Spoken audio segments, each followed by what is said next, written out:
Kalau di papan tulis lebih mudah.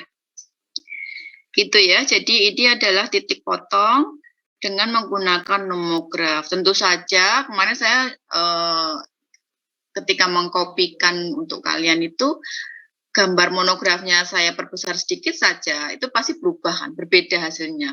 Mungkin ada pergeseran sedikit, terutama mungkin untuk yang ini ya, N-nya, bisa 90, bisa 100. Jadi salah satu kelemahannya itu, ketika kita menggunakan nomograf, ini karena pakai apa ya, kira-kira gitu ya. Jadi ini keakuratannya rendah. Gitu, keakuratannya rendah karena hanya menggunakan graf ini. Tapi tentu saja lebih mudah karena kan kita hanya tinggal menghubungkan ya satu titik dengan titik yang lainnya gitu. Gampang ya kalau pakai nomograf ya. Kalian sudah pegang masing-masing, bisa juga cari di internet gitu ya, kalau mau yang lebih mungkin lebih jelas, lebih besar gitu, bisa cari di internet. Ini contohnya ya. Ini mungkin saya buat 100 aja ya, ini dekat ke 100. Kalau di sini 70 ya dekat ke 100. Sampai sini ada pertanyaan untuk nomograf gampang?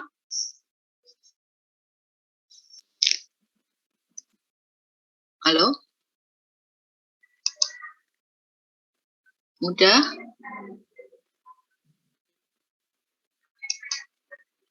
Silakan diketik kalau ada paham gitu. Sudah paham Bu? Penghitungan dengan monograf. Jadi tugas kita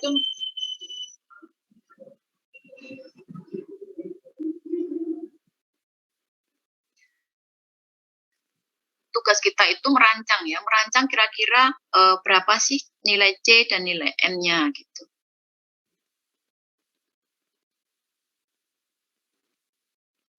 Jadi kalau dia lebih dari 2, misalnya 3, itu akan ditolak. Sudah paham? Silahkan tulis di kolom chat, sudah paham atau belum bagian ini. Di sisi kiri ini adalah AQL, LTPD, kemudian sisi kanan ini adalah PA ya, penerimaan. Ya, jadi kalau AQL ini pasangannya dengan alfa, ya 0,01 berarti PA-nya adalah berapa tadi? Hilang di sini. PA-nya adalah 95, sedangkan beta ini 0,1 PA-nya adalah 10. Jadi 6% 10, sementara 0,01 AQL-nya dengan 95%. Nggak ada yang komen, berarti belum paham.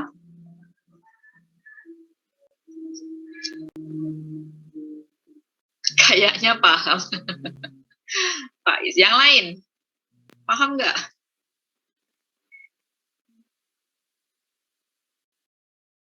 Halo, belum paham. Boleh nulis belum paham loh. Ini saya ulangin.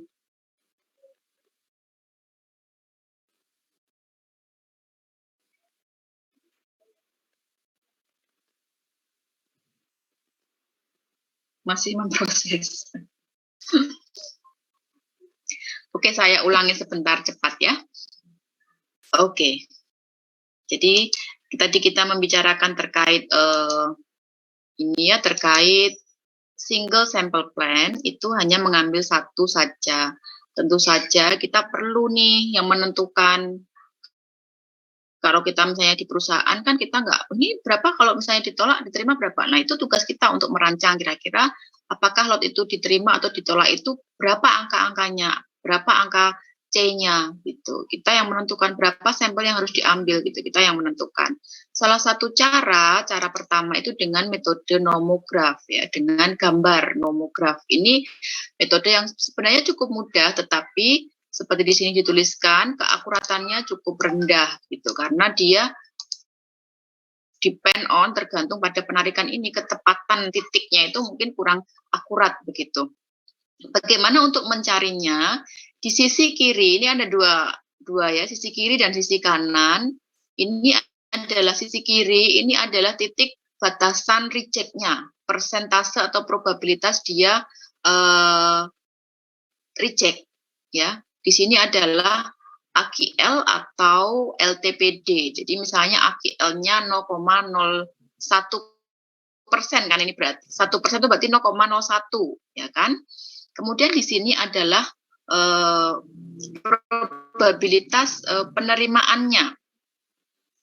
Probabilitas penerimaannya. Nah, ketika diketahui alfanya adalah 0,05, kita ingat tadi resiko produsen itu adalah tolak.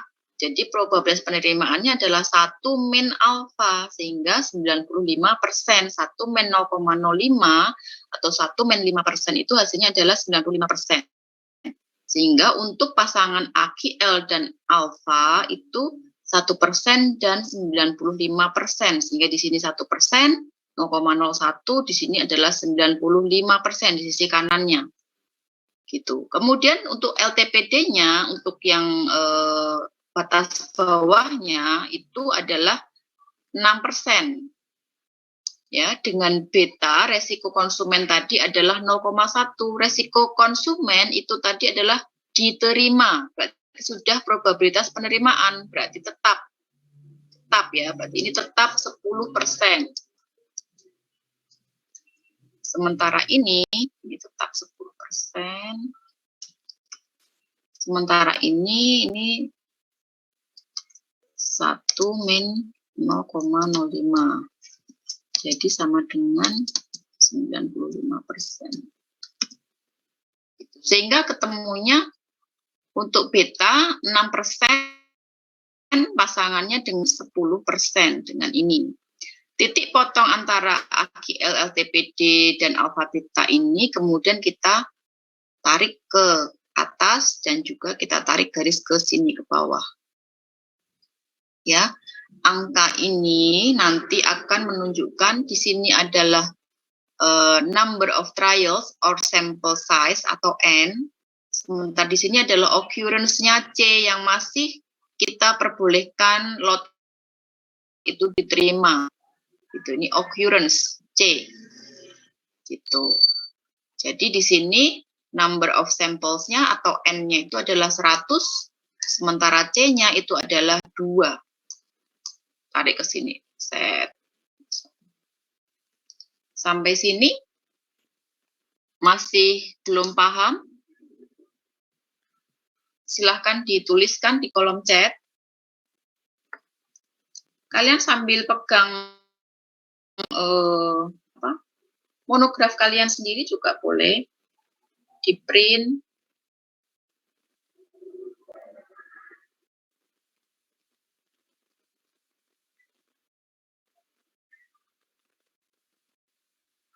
Coba ditulis di kolom chat.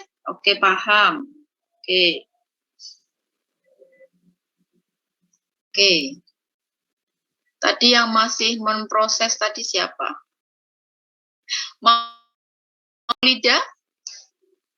Maulida sudah paham? Oke, sudah. Kemudian yang belum tadi, siapa tadi? Mencoba memahami. Indah.